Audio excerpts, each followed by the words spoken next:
প্রতি বছর বাজেট ঘোষণা যদি আপনার কাছে জটিল মনে হয় তাহলে এই ভিডিওটি আপনার জন্য। বাজেট কি, কেন করা হয়, আয় ব্যয়ের হিসাব কিভাবে হয়, বাজেট ভালো হয়েছে নাকি খারাপ হয়েছে কিভাবে বুঝবেন, এই সব বিষয় খুব সহজভাবে বোঝার চেষ্টা করব আজকের এই ভিডিওতে। বাজেট শব্দটা শুনলেই আমাদের মাথায় অনেক কঠিন কঠিন অর্থনৈতিক হিসাব নিকাশ চলে আসে, কিন্তু খুব সহজভাবে বললে আগামী এক বছর সরকারের কোষাগারে কোন কোন উৎস থেকে কত টাকা আয় আসবে এবং সেই টাকা কোন কোন খাতে কিভাবে খরচ করা হবে তারই একটি পরিকল্পিত আর্থিক রূপরেখা হলো বাজেট। এখন প্রশ্ন হলো, এই বিশাল খরচের টাকা সরকার পায় কোথায়? সরকারের আয়ের উৎস কি? সরকারের আয়ের মূল উৎস কিন্তু আমার আপনার মতো সাধারণ মানুষের পকেট। সরকার মূলত ট্যাক্স বা রাজস্ব থেকে আয় করে। এর মধ্যে রয়েছে ডাইরেক্ট ট্যাক্স বা আয়কর। এটা হলো আপনার নিজের আয়ের উপর সরকারকে দেওয়া কর বা ট্যাক্স। সহজ কথায়, চাকরি বা ব্যবসা থেকে আপনি যা আয় করেন তার একটা নির্দিষ্ট অংশ সরাসরি নিজের পকেট থেকে সরকারকে দিতে হয়। ইনডাইরেক্ট ট্যাক্স বা ভ্যাট, যা আমরা দেই পরোক্ষভাবে। একটা সাবান কেনা থেকে শুরু করে রেস্টুরেন্টে খাওয়া কিংবা মোবাইল রিচার্জ, প্রতিটা কেনাকাটার সাথে আমরা এই ভ্যাট অটোমেটিক দিয়ে থাকি। কাস্টমস ডিউটি বা আমদানি শুল্ক, এটা হলো এমন একটা ট্যাক্স যা বিদেশ থেকে কোনো পণ্য দেশে আনার সময় দিতে হয়। বিদেশ থেকে যত বেশি পণ্য আমাদের দেশে আসবে, এই কাস্টমস ডিউটি থেকে সরকারের আয় তত বেশি হবে। এবার আসি ব্যয়ের কথায়। সরকার যে আমাদের কাছ থেকে এই বিশাল অঙ্কের টাকা ট্যাক্স হিসাবে নিচ্ছে তা মূলত দুইভাবে খরচ করা হয়।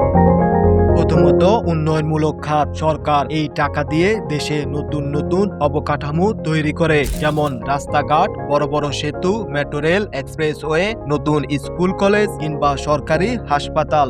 সহজ কথায়, দেশে স্থায়ী সম্পদ তৈরি এবং নতুন নতুন বড় প্রজেক্ট বা প্রকল্প বাস্তবায়নে যেই খরচ হয় সেটাই হলো উন্নয়নমূলক খরচ।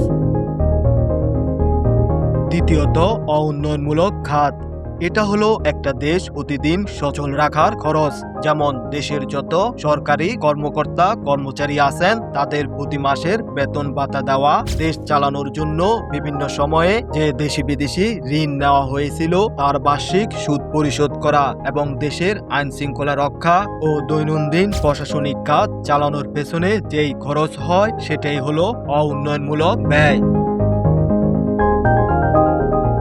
বাজেট ঘোষণার পর চায়ের দোকান, নিউজ চ্যানেল আর সোশ্যাল মিডিয়া সবখানেই নানা রকম তর্ক বিতর্ক শুরু হয়। কেউ বলে বাজেট ভালো হয়েছে, কেউ বলে খারাপ। সাধারণ মানুষ হিসাবে আপনি কিভাবে বুঝবেন বাজেট আপনার জন্য কেমন হলো? খুব বেশি গভীরে না গিয়ে আপনি জাস্ট তিনটি সহজ জিনিস খেয়াল করলেই বুঝতে পারবেন বাজেট আপনার জন্য কেমন হলো। প্রথমত, নিত্য প্রয়োজনীয় জিনিসের দাম। বাজেটের পর চাল, ডাল কিংবা গ্যাস বিদ্যুতের দাম কমেছে কিনা, মোবাইল রিচার্জ কিংবা ইন্টারনেট খরচের উপর ভ্যাট কমেছে কিনা। যদি সাধারণ মানুষের পকেটের উপর চাপ কমে তবে বুঝতে হবে বাজেটটি স্বস্তিদায়ক। দ্বিতীয়ত, শিক্ষা আর স্বাস্থ্য খাতে বরাদ্দ। একটা দেশের ভবিষ্যৎ নির্ভর করে তার শিক্ষা আর স্বাস্থ্য খাতের উপর। বাজেটের মোট টাকার কত শতাংশ এই দুই খাতে রাখা হলো সেটা খেয়াল করুন। এই খাতে বরাদ্দ যত বেশি হবে দেশের দীর্ঘমেয়াদী ভবিষ্যৎ তত উন্নত হবে। তৃতীয়ত, কর্মসংস্থান ও ব্যবসা বান্ধব পরিবেশ।